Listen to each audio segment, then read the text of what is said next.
위로하시는 하나님. 오늘 이 새벽에 힘든 하루하루를 살고 있는 여러분들에게 하나님의 위로가 가득하기를 주의 이름으로 축복합니다.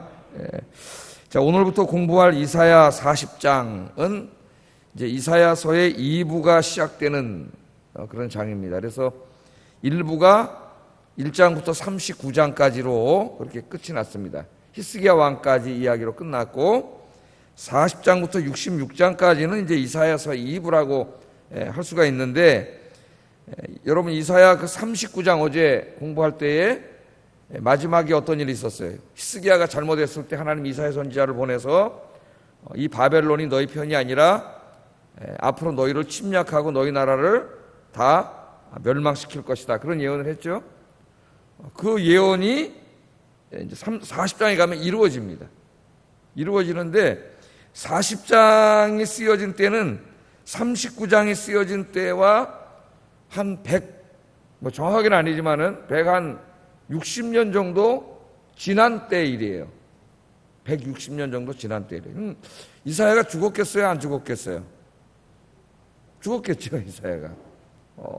그래서 이제 많은 사람들이 이사야는 죽었는데 어떻게 40장부터 66장까지를 이사야가 썼다고 할 수 있는가. 그래서 40장부터 66장까지는 제2 이사야, 이름은 모르지만은 제2 이사야가 썼을 것이다, 그렇게 주장을 했습니다. 이렇게 주장을 하는 사람들은 과거에는 대부분 좀 자유주의 신학자들이 그렇게 얘기를 했어요. 이제 보수주의 신학자들은 이사야는 죽었지만은 죽기 전에 160년, 한 150년이라고 합시다. 150년 이후의 일을 미리 다 하나님이 보여주셔서 그걸 예언으로 다 이렇게 썼다, 그렇게 주장을 했어요.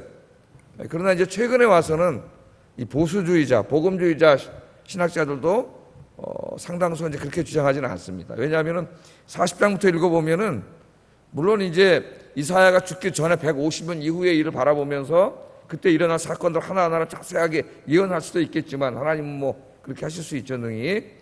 그러나 그 40장 이후에 나오는 사건들을 보면은 너무 구체적으로 사건들을 다루고 또 그 일을 수행하는 사람들의 이름이 너무 또 구체적으로 다 나와요. 고레스 왕이라든가 뭐 다 이렇게 이란의 왕들 이름이 나오기 때문에 이것을 150년 전에 이사야가 다 미리 예언하고 썼다고 보기는 좀 그렇다. 그래서 이사야 죽은 이후에 이제 그 시대 누군가가 40장부터 66장까지를 썼다. 그래서 이것을 이사야의 이름으로 이렇게 이 책을 합쳤다, 이사야서를, 그렇게 주장을 하면서, 그러나 이사야는 이사야 한 사람이 다 썼든 아니면 이사야와 또 다른 한 사람이 쓴 책을 묶어놨든 하여튼 하나님의 말씀이다, 그렇게 주장을 합니다, 요새 복음주의 많은 학자들이. 그러니까 누가 쓴 게 중요한 게 아니라 하나님의 말씀이라는 게 중요하다는 거죠. 하나님의 말씀. 그래서 과거에는 이사야 40장부터 66장까지를 이사야 죽은 이후에 어떤 이사야의 뭐 그 제자들 중에 누가 썼든지 뭐 어떻게 하여튼 제자들이라도 직접 제자는 아니겠죠. 시간이 많이 지났으니까. 썼다고 주장하는 사람은 자유주의 신학자였지만은 지금은 복음주의 신학자들 중에도 그렇게 주장을 하는 사람들이 많다는 거예요. 그러나 자유주의 신학자들은 그렇기 때문에 하나님 말씀이 아니다, 이렇게 주장을 하고, 복음주의 학자들은 어떻게 해요? 누가 썼든 이사야서는 이사야의 이름으로 하나님이 만들어 놓은 하나님의 말씀이다. 할렐루야. 우리가 중요한 건 뭐예요? 이사야서는 하나님의 말씀이라는 거죠. 정확무오한 하나님의 말씀이다. 우리는 이렇게 믿으면 됩니다. 자, 이게 이제 저는 이사야가 썼다고 계속 이야기하면서 설교하겠어요. 자, 하여튼 160년이 지나 이후죠. 히스기야 왕이 이제 10년, 20년 이때 이렇게 살았다면은 그 다음 그 히스기야 왕 때부터 100년이 한참 지난 587년에 이제 유다가, 남유다가 바벨론에게 멸망당하게 되지요. 587년 혹은 586년, 뭐 1년은 좀 그 계산법에 따라서 차이가 있습니다. 그때 이제 망하게 되고, 그 다음에 바벨론에 의해서 쭉 식민 통치를 당하다가 머릿속에 이렇게 기어놓고 기억이 안 나시는 분은 써놓으셔도 돼요. 이게 너무 많이 얘기를 했기 때문에 539년, 그러니까 587년에 완전히 망했죠. 첫 침략은 언제 당했다 그랬어요? 다니엘서 공부할 때. 바벨론에. 605년, 기억날지 모르겠네. 갈게미스 전투 때 침략을 당했어요. 3차에 걸쳐서 침략을 당했다 그랬죠. 바벨론에게. 마지막 망한 게 587년. 그리고 바벨론도 영원하지 않고, 바벨론은 이제 누구에게 망해요? 이제 이사야서 공부하면서 공부할 거예요, 앞으로. 40장이 쭉 나옵니다. 41, 41, 43 나가면서. 페르시아라고 하는 강대국이 일어나가지고, 이 바사라를, 우리 성경에는 이제 한문으로 써서 바사라래, 바사. 우리가 알고 있는 나라는 페르시아죠. 그 나라의 고레스라고 하는, 사이프러스, 영어로는 사이프러스인데, 뭐 키루스라고 읽을 수도 있고, 우리 이제 성경에는 고레스라고 우리가 잘 알려져 있어요. 고레스 왕이 그 바사의 패권, 메데 바사의 패권을 다 잡으면서 바벨론을 쳐가지고 539년에 다 물리쳐버려요. 그게 539년입니다.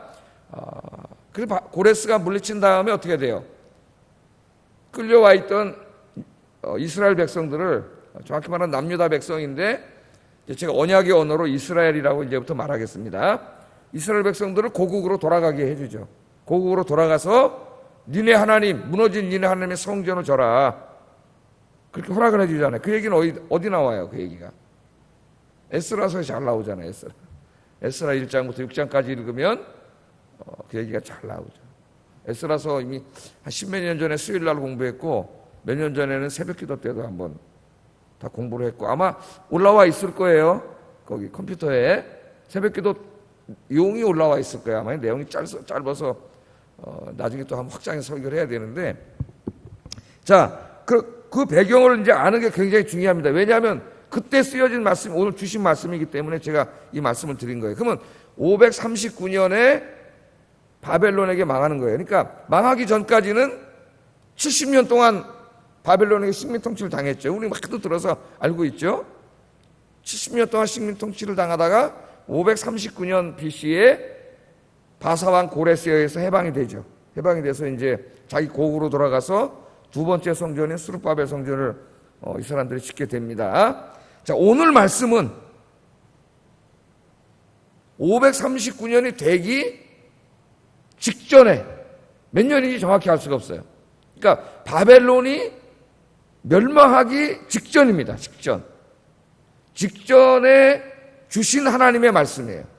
이제 곧 있으면 그게 1년이 될지 2년이 될지 뭐 그 이상은 안 될 겁니다. 아마 몇 달이 될지 70년 동안 하나님의 택함을 받은 이스라엘 백성들을 괴롭히던 바벨론을 하나님이 고레스라고 하는 바사왕을 들어서 때려 부수고 이스라엘에게 자유와 해방을 줄 것을 예언하는 말씀이 오늘 우리가 읽은 이사야 40장이다. 어느 정도 이렇게 정리가 되셨죠? 예, 우리가 이 얘기는 뭐 진짜 수십 번 들었을 거예요. 저한테도 뭐 엄청나게 공부를 했을 거예요. 근데 우리가 이제 뭐 우리 역사도 잊어먹는데 자꾸 잊어먹죠. 그러니까 자꾸 들어야 돼요. 성경 공부할 때마다. 그러면 어느 정도 몇십 번 듣다 보면은 머리에 이제 어느 정도 윤곽이 그려집니다. 이 역사가. 예? 그래서 아람, 그 다음에 아수르, 바벨론, 메드파사, 헬라, 로마, 이게 좀 알아야 돼요. 그래야 성경을 읽을 수가 있어요. 배경을 알아야. 자, 그렇게 여러분 이제 머릿속에 배경을 어느 정도 이렇게 두시고, 그러니까 지금은 이사야 39장까지는 이사야가 살던 시대죠. 그때는 그 당시 고대 근동은 누가 지배하고 있었어요? 아수르가 지배하고 있었어요. 아수르가. 근데 39장에 이제 아수르도 망하고 바벨론이 세질 거라고 하나님 예언을 했죠. 그 예언이 이루어진 게 100년 후, 39장부터 100년 후인 612년에 이루어집니다. 612년에 이제 아수르가 바벨론에게 망하게 되고, 그 다음에 바벨론은 539년에 바사에게 망하게 된다. 내가 내일 하나 이렇게 정리해서 도표를 드리든지 그렇게 하고요. 성경책도 여러분이 좀 이렇게 해설 성경 좋은 거로 사시면 그 앞에 보면은 잘 설명되어 있어요. 도표로 잘 만들어 놨어요. 그러니까 좀 이제 여러분도 그냥 공짜로만 다 드시려고 하지 말고, 오늘 말씀드린 게 정리가 안 되면 가서 설교 한번 다시 들어봐도 되고, 성경책 펴놓고 해도 되고, 요새는 구글 같은 데 들어가서, 물론 이제 거기 좀 이상한 글들이 있기 때문에 그런 건 조심해야 되고, 치면은 이런 역사도 잘 나옵니다. 좀 의문이 가는 거는 교육자들에게 물어보시면 되고, 그래서 좀 하나님 말씀을 공부하려는 노력이 필요해요. 노력이. 힘쓰지 않고 뭘 얻을 수 있겠어요? 이제 굉장한 자기 자신의 어떤 노력이 필요해요. 제가 한번 설교 때 말씀드렸죠. 제가 훌러에 가서 공부할 때 한 사람이 찾아와가지고 누가 나를 한국에 소개시켜준 것 같은데, 후배가. 그래서 차창호 목사님이라 해서 그렇다는 얘기를 하다 보니까 이제 그래서 오신 분인데, 머리가 너무 좋은 분이에요. 서울대학 경제학과를 마치고 미국에 와서 UCLA에서 경제학 박사과정을 공부하다가 하나님 말씀이 너무 공부하고 싶어가지고 다 때려치고 훌러 신학교에 와서 MDB 이제 그 목사가 되기 위해서 공부를 하러 온 친구예요. 저 머리가 너무 좋더라고, 제가 보니까. 야, 이렇게 머리 좋더라고요. 친구 하는 말이, 아유, 목사님, 제가 공부해보니까, 예? 그런 말을 해요. 이 머리 좋고 공부 잘하는 거는 그냥 학교에서만 있는 일이지, 사회에 나와보니까 사회는 전혀 다른 머리를 요구하더라는 거예요. 공부 잘하는 게 아무 생각 없습니다. 사회에 나와서 살아가는 머리는 전혀 다르더라는 거예요. 그래서 공부를 하는데 자기 집에 한번 좀 초대를 해서 내가 한번 가봤더니, 아버지가 그 당시에 무슨 이제 중소기업 사장이나 좀 잘 사는 사람. 오자마자 사는 게 다르더라고, 우리는. 차도 2대 벌써 딱 있고, 사는 게 달라요. 근데 깜짝 놀란 거는 그 방에 책이 웬만한 진짜 목사 집의 책만큼 있더라고요. 깜짝 놀랐어요. 아니, 언제 이렇게 했냐 보니까, 제가 보니까 굉장히 그 수준 있는 책들이 많아요, 신학책들이. 하나님 말씀 너무 알고 싶어가지고 서울대학 다닐 때부터 자기가 찾아서 읽은 거예요. 다 읽은 거예요. 깜짝 놀랐어요. 그래서 여러분, 이게 말씀에 대한 그런 갈망, 뭐 신학을 다 할 필요는 없지만 진리에 대한 갈망이 있어야 됩니다, 여러분. 왜냐하면 이 말씀은 진리거든요. 말씀대로 이루어지거든요.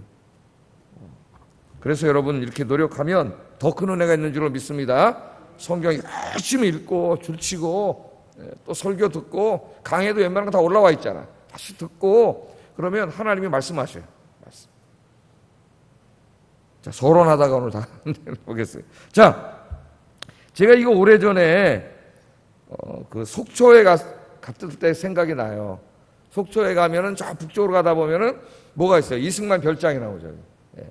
이승만 별장 가서 한 2-3번 가봤습니다, 제가. 가봤는데 그 별장에 가면 이제 그 이승만 박사가 보시던 성경을 이렇게 펼쳐놓는 데가 있어요. 아마 보신 분은 보셨을 거예요. 그 성경을 펴놨는데 딱 이사야 40장을 펴놨더라고. 이사야 40장. 근데 이 오늘 중요한 말씀이 줄쳐 있어요. 빨간 걸로 보면, 여러분. 아마 가서 보신 분 알 거예요. 그래서 그 부분을 제가 다 이렇게 읽어봤어요. 그게 이사야 40장 오늘 말씀이에요. 하나님의 위로에 관한 말씀. 그러니까 이 말씀이 바벨론에게 70년 동안 나라를 빼앗기고 고통당하던 사람들에게 내가 이제 곧 너희들을 해방시켜줄게. 자유를 줄게. 그렇게 약속하신 말씀이잖아요. 근데 그 말씀을 아마 이승만 박사가 나라가 없다가 이제 나라를 처음으로 민주국가로 세운 거 아닙니까? 45년에? 그리고 이제 초대 대통령이 됐는데, 아무것도 없잖아요. 그 전까지는 왕정이었고, 36년 동안은 일본이 지배했고, 강점기였고, 민주주의나 무슨 현대 정부에 대한 한 번의 경험이 1도 없을 때예요. 우리가 이승만을 평가할 때 그런 생각을 하지 않습니다, 사람들이. 아무것도 없는 때예요, 진짜로. 그때 국가 조직을 세우고, 그게 뭐, 쉬운가요, 여러분? 내가 가게 하나 해서, 요만한 사업에서 그거 하기도 쉽지가 않은데. 그럴 때 아마 이 말씀을 읽다가 줄친 게 아닌가. 그런 생각이 들어요. 이건 제 생각이에요. 물어보지 않았기 때문에. 그러니까 이 약속 국가에 이제 나라도 없다가 이제 막 나라를 세운 그 1945년, 남한에 이제 임시정부 처음으로 세웠을 때는 1947년이죠. 남한만 단독정부를 세웠을 때는. 몇 년도인지 모르지만 그 성경 말씀을 줄쳐놓고 이 하나님의 위로가 이스라엘 백성들에게 임한 것처럼 이 민족에게도 임하게 하여 주시옵소서. 그래서 그런 마음으로 줄치지 않았을까? 제 해석입니다. 저는 그렇게 생각을 했어요. 굉장히 그 은혜를 받았습니다. 지도자로서. 그래서 오늘 우리 사회가 너무 힘든데 오늘 하시는 하나님의 말씀이 이 민족에게 하시는 말씀이 아닌가. 그래서 기도했습니다. 하나님, 이 말씀대로, 이 위로대로 이 땅에도 주님의 은혜가 속히 임하게 하여 주시옵소서. 여러분이 믿음으로 기도하시면 속히 임할 줄로 믿습니다. 자, 이 본문을 보세요. 1절, 2절. 다시 한번 1절, 2절만 읽어보겠습니다. 1절, 2절만. 시작.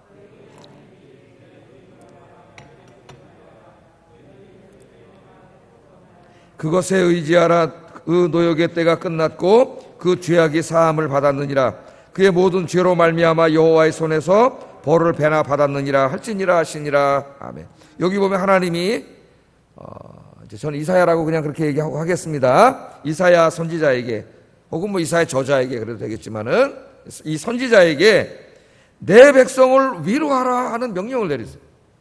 그러니까 오늘 어쩌면 우리 목사들에게 하시는 명령이죠. 지금은 너희는 가서 이 힘든 시기에 살고 있는 내 백성을 위로하라. 그래서 제가 명령을 받고 오늘 새벽에 위로하러 나왔습니다. 하나님 말씀대로. 그런데 이 위로하라는 말씀을 2번이나 반복해서 하세요. 너희는 위로하라. 내 백성을 위로하라. 그렇게 말씀하세요. 제가 여러분을 위로할 수도 있겠지만은 인간의 위로는 한계가 있어요. 제가 위로해봐야 얼마나 위로가 되겠습니까? 하나님이 위로해 주셔야지. 그래서 이 새벽에 기도하실 때 하나님 여러분 위로해 주시기 바랍니다. 70년 동안 나라 뺏기고 정치적으로 고통당하고 경제적으로 착취당하고 자기 나라에서 살지도 못하고 고향 땅에서 살지 못하고 다 끌려와가지고 저 바벨론에 흩어져서 살던 여러분, 우리가 시편이나 이런 말씀들을 통해서 읽잖아요. 그때 얼마나 울면서 기도했잖아요. 하나님 앞에 눈물을 흘리며 씨를 뿌리는 자는 기쁨으로 단을 거둘 것이라고 하는 믿음과 확증을 가지고, 그 믿음이 있는 사람들이 다 그런 건 아닙니다. 믿음이 있는 사람들이 70년 동안 하나님 앞에 가서 이 나라와 민족을 불쌍히 여기고 이 민족의 죄를 용서해달라고, 이 민족에게 정치적인 자유를 달라고 저 성전으로 돌아가서, 지금은 성전에 붙어있지만 다시 성전 짓고 하나님께 예배드릴, 성전 예배 드릴 수 있게 해달라고 눈물로 기도했죠. 그런 사람이 다니엘이고, 다니엘의 세 친구들 사드락 메삭 아벳느고고 에스겔이고 수많은 무명의 사람들, 에스라서 2장에 나오는 성전을 지었던 그 많은 5만의 사람들, 그 사람들이죠. 그 사람. 지금도 어때요? 나라가 힘들고 어려울 때에 많은 사람들이 여러분처럼 기도하고 있습니다. 나라와 민족을 위해서. 그래서 우리 민족에는 희망이 있다. 무슨 정치인들에게 희망이 있는 게 아니라 기도하는 사람들이 있으니까 희망이 있는 거예요. 우리의 희망은 하나님밖에 없어요. 하나님. 그래서 하나님이 그 기도를 들으시고 내 백성을 위로하라 하신 하나님이 곧 우리들의 기도를 들으시고 내 백성을, 우리 백성을 위로해 주실 줄로 믿습니다. 2번이나 하나님 말씀하고 있어요. 얼마나 여러분 힘들어요. 사람들이 너무 힘들다래요. 전염병 때문에 두렵고 오랜 기간 집에 갇혀 있어서 고립감, 우울감, 부울감, 불안 이런 걸로 고통당하고 있다 그러고, 하루하루 장사해서 먹고 살던 사람들이 다 가게 문 닫아놓고 생계가 무너지고 있습니다. 생계가. 우리 집 앞에도 이렇게 보니까 무슨 봉평 메밀국수가 생겨가지고, 와, 이게 웬 떡이냐, 봉평 메밀국수인데 한번 가서 먹어봤어요. 그래도 그냥 괜찮더라고요. 그래서 어느 날 지나다 보니까 문을 닫아놨더라고요. 열 수가 없잖아요. 한 달 동안.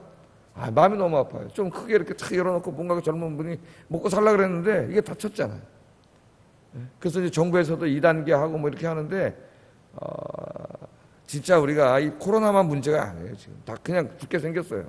근데 지금 이 코로나가 서양이나 서구나 미국에 비하면은 진짜 아무것도 아니에요. 우리는. 거기에 프랑스가 어제 하루에 10,000명이 넘었어요. 하루 10,000명. 근데 프랑스는 강압 조치를 하지 않고 있어요. 왜냐하면 10,000명이 있는데 증상이 없어, 젊은 사람들이. 그 확진자로 나오는데 아무렇지도 않아, 대부분이. 그러니까 강압 조치를 안 하고 있다는 거죠. 자세히 읽어봤더니 신문을. 우리 100명도 안 되는데 지금 서울에 무슨 2.5당이 2단계로 장사를 다 못하게, 교회 예배를 못하게, 너무 과도한 거예요. 너무. 남 다 굶어 죽으라고. 앉아서 펜대 굴리면서 하지 마세요. 편하지, 그러면. 지네들이 나와서 한번 장사 살아보라 그러세요, 여기. 너무 과도해도 과도하고. 그래서 어제 진짜 서울대학의 그 김상진 교수라고, 학교 다닐 때부터 좀 진보주의 학자인데, 그 사람은 좀 합리적이라서 제가 한번 읽어봤어요. 그분이 어제 그 인터뷰를 했더라고, 우리나라가. 너무 과도하게 지금 국가에서 통제하는 통제사회가 되고, 국민이 국가 통제에 길들여가는 아주 위험한 사회가 되고 있다, 우리나라가.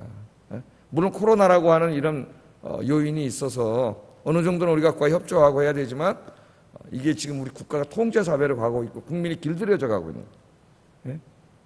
심지어는 가장 침해해서는 안 되는 종교의 영역까지, 이건 해서는 안 되는 것까지 마음대로 통제할 수 있다고 생각하는, 참으로 안타까운 그 걱정을 하는 게 실렸어요. 이거 진보주의학자입니다. 우리나라 최고 진보주의학자예요.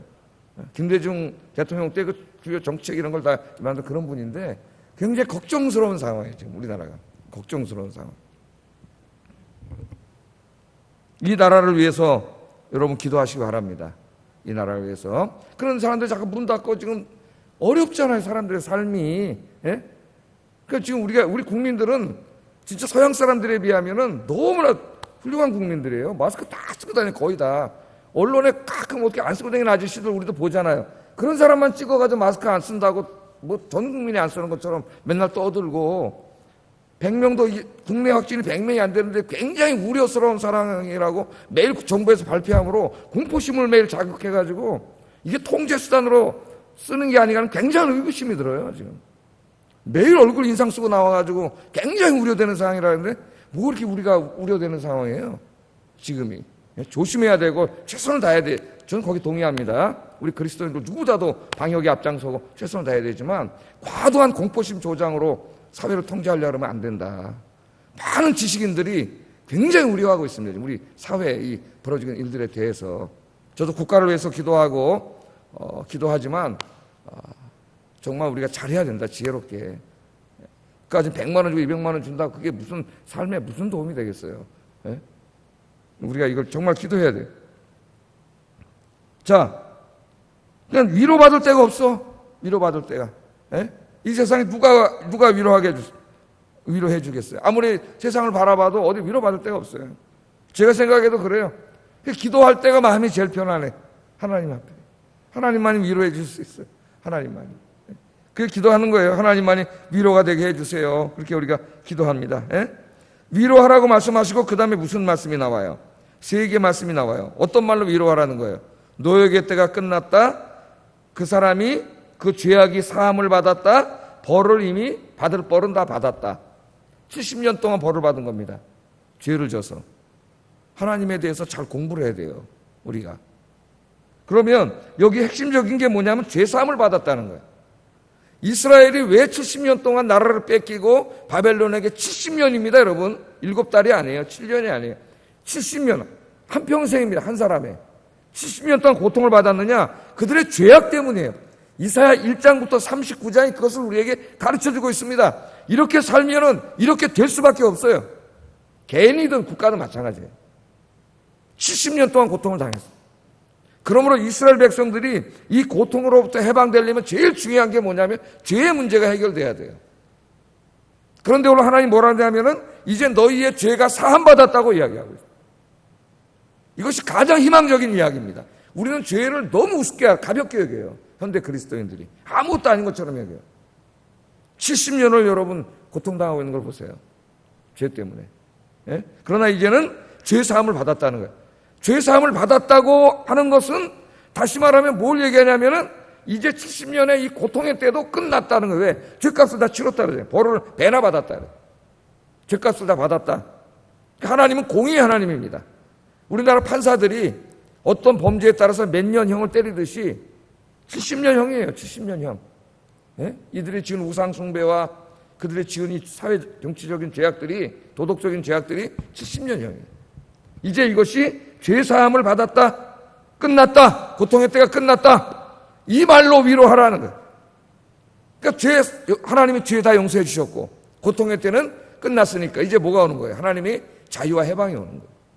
이 말로 위로하라. 그래서 제가 은혜를 받았어요. 우리가 이제 이렇게 열심히 기도하고 있으니까 하나님이 나라와 민족의 죄를 용서해 주시고 우리가 저지른 우리들의 잘못을 용서해 주시고 주님 속히 이 고통의 시기가 끝나게 하여 주시옵소서. 그렇게 기도했어요. 여러분도 그렇게 기도하시기 바랍니다. 말씀대로. 그래서 성경 해석은 이처럼 그 말씀을 잘 해석해서 오늘 우리의 삶에 적용할 수 있어요. 선지서를. 이런 걸 이제 패러다임적 해석이라 그래요. 그러나 이 선지서는 이렇게만 해석하면 안 됩니다. 또 하나는 구속사적으로 해석을 해야 돼요. 구속사적으로 이 예언이 어떻게 성취되어 왔는지. 이 예언은 바벨론에게 나라를 빼앗겼던 이스라엘에게 주신 말씀만이 아니라 동시에 우리 온 민족에게 주신 온 세계 열방에게 주시는 말씀입니다. 이스라엘의 바벨론 70년은 온 인류에 대한 하나의 축소판이에요. 이스라엘이 죄를 지어서 70년 동안 바벨론이라고 하는 어둠의 통치를 받은 것처럼 우리 인류가 하나님 앞에 죄를 졌죠. 아담과 하와가. 그래서 그 이후로 어떻게 해요? 예? 사탄이라고 하는, 바벨론이 영적으로 사탄의 어둠의 통치, 죽음과 죄와 죽음의 고통과 질병의 통치를 지금까지 받아온 거예요. 우리 인류가. 예? 그것의 축소판. 그런데 하나님께서 우리를 사랑하시고 2000년 전에 우리의 죄의 문제가 해결돼야 인간이 여기서 해방이 되거든. 구원받을 수 있고. 그래서 2000년 전에 예수님께서 인간의 몸을 입고 이 땅에 오신 거예요. 이 예언이 이루어진 거예요, 그때. 예? 십자가에서 죽으시고 우리의 죄를 다 짊어지고 죽으시고 부활하심으로 우리의 죄사함의 길을 활짝 열어놨어. 누구든지 예수 믿으면 어떻게 돼요? 네 죄사함을 받았느니라. 아멘. 그래서 우리는 죄사함 받은 사람들입니다. 할렐루야. 이미 구원도 약속받은 사람들이에요. 그러나 구원이 완전히 이루어지진 않았어요. 언제 이루어져요? 우리 주님이 다시 오실 때, 재림하실 때 구원이 완전히 이루어지죠. 그래서 이 말씀을 우리에게 또 적용하면 하나님께서 이스라엘 백성들에게 내가 곧 너희들을 구원해 줄게 하는 약속이 곧 우리에게는 예수님이 재림하시는 약속으로 우리에게 오는 거예요. 이미 2000년 전에 이루어졌지만 완전히 이루어지지 않았기 때문에 다시 오실 예수님, 그 말씀이 궁극적인 우리의 소망이죠. 이 땅에 아무리 죄와, 지금은 어때요? 우리가 예수 믿고 구원받았지만 여전히 죄, 죽음, 질병, 고통, 슬픔, 눈물이 있어요, 없어요? 다 있죠, 이 땅에. 왜? 구원이 완전히 이루어지지 않았어요. 그러나 이제 우리 주님이 재림하셔서 이 땅에 하나님 나라 세우실 때는 우리의 구원이 완전히 이루어지는 거예요. 거기는 죽음이 없어요. 죄가 없어요. 질병이 없어요. 슬픔이 없어요. 눈물이 없어요. 다 부활해서 하나님이 주시는 하나님과 같은 영광의 몸을 입고 주님과 함께 하나님 나라에서 영원히 사는 그날이 곧 올 줄로 믿습니다. 그래서 우리의 궁극적인 소망은 바로 하나님의 나라가 임하는 거예요. 그러나 이 땅에 사는 동안 우리가 당하는 이 고통으로부터도 우리의 기도를 듣고 하나님이 구원해 주실 줄로 믿습니다. 그러나 궁극적인 구원은 이까짓 거 코로나나 해결되는 게 아니라는 거예요. 우리의 모든 것들이 구원받는 거예요. 우리는 그날을 소망하면서 살고 있고, 오늘 여기 내 백성을 위로하라고 하는 말씀 속에는 이 두 가지가 다 있다는 겁니다. 우리가 살아가면서 당하는 이 코로나 바이러스, 경제 이런 것 때문에 당하는 고통, 이 실존적인 고통으로부터 하나님이 위로해 주시지만 그거는 궁극적인 위로가 아니에요. 진짜 궁극적인 위로는 우리 예수님 재림하셔서 이 땅에 하나님 나라가 완성되는 거예요. 완전한 구원이 이루어지는 거예요. 죽음이 없고 죄가 없는 나라가 이루어지는 거예요. 그 하나님 나라를 소망하는 자만이 궁극적인 위로가 있습니다. 그 나라를 소망하지 않는 자는 매일 환경에 따라서 좌지우지 될 수밖에 없어요. 이 믿음을 갖고 여러분 흔들리지 않고 정말 하나님의 위로가 매일 넘치기를 주의 이름으로 축복합니다. 그래서 고린도후서 하나만 읽어보겠어요. 여러분 4장 16절 18절 찾아보세요. 이것만 기도하겠습니다.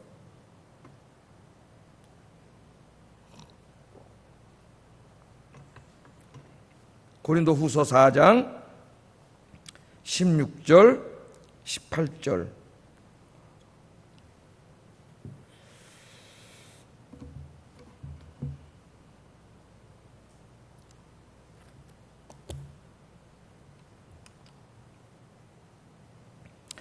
읽어보겠습니다. 시작. 그러므로 우리가 낙심하지 아니하노니 우리의 겉사람은 낡아지나 우리의 속사람은 날로 새로워지도다.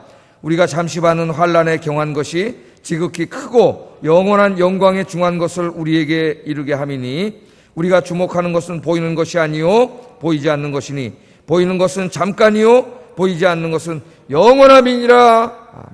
보이는 것에 소망 두고 살면 매일 흔들려요. 매일 불안하고, 보이지 않는 것 하나님께 소망 두고 하나님이 이 땅에 이루실 하나님 나라에 소망 두고 살면 진짜 소망, 우리의 진짜 소망인 궁극적인 하나님 나라에 소망 두고 살면 흔들리지 않습니다. 그 나라가 진짜 내게 믿어지고 소망이 되면은 그게 굉장한 위로가 돼요. 진짜 위로가 돼요. 그거 왜 위로가 없어요? 다른 데서 자꾸 위로를 얻으려고 그러면 궁극적인 위로가 이루어지지 않아요. 다시 오실 우리 주님, 이 땅에 완성하실 하나님의 나라, 살아계신 하나님께 소망을 두면 그 하나님을 내가 믿어지는 순간 그 자체가 엄청난 위로로 와요, 나에게. 그런 불안이고 다 없어져요. 이 신앙이 흔들리면 맨날 불안하고 우울하고 슬프고 자기 인생이 망가져요, 여러분.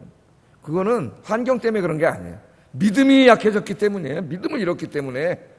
빨리 기도 생활, 말씀 생활, 하나님과 함께하는 생활을 회복해야 돼. 안 그러면 인생이 흔들려요. 그래서 이 믿음을 가진 자들은 진짜 행복한 사람입니다. 내가 한 구절만 더 읽고 기도하겠습니다. 고린도후서 6장 9절 10절. 새벽에 짧게 하려고 내가 그러니까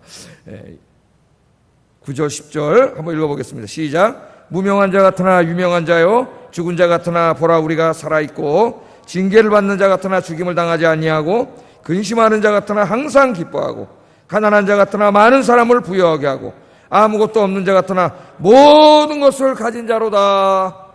아멘. 믿습니까? 이 소망을 가진 자는 바로 이런 위로가 있다는 거예요. 기도하겠습니다. 우리 기도하겠습니다. 이 시간에 먼저 이 고난의 때를 살고 있는 여러분들에게 하나님의 위로가 있기를 바랍니다. 하나님이 고통의 때를 속히 해방시켜 주시고, 여러분 개인의 고통의 때도 하나님 속히 해방시켜 주시기를 바랍니다. 그걸 위해 기도하세요. 두 번째는 나라와 민족을 위해서 기도합시다. 이 코로나 전국에서 하여튼 애쓰고 수고하는 대통령과 또 그 이하 강요들과 수고하는 모든 분들이 지혜롭게 방역과 경제와 국민의 생활, 또 이 기본권 이런 것들을 조화롭게 잘할 수 있도록 기도해 주시고, 특별히 이 민족의 죄를 용서하시고 우리를 속히 치유하여 주셔서 그것을 위해서 여러분 기도하시고, 그러나 내가 궁극적인 소망은 이 땅이 아니라 하나님 나라에 하나님께 다시 오실 주님께 궁극적인 소망 두고 살게 하소서. 기도하겠습니다. 사랑과 은혜가 충만하신 아버지 하나님 감사합니다. 오늘도 귀한 말씀을 통하여 깨닫게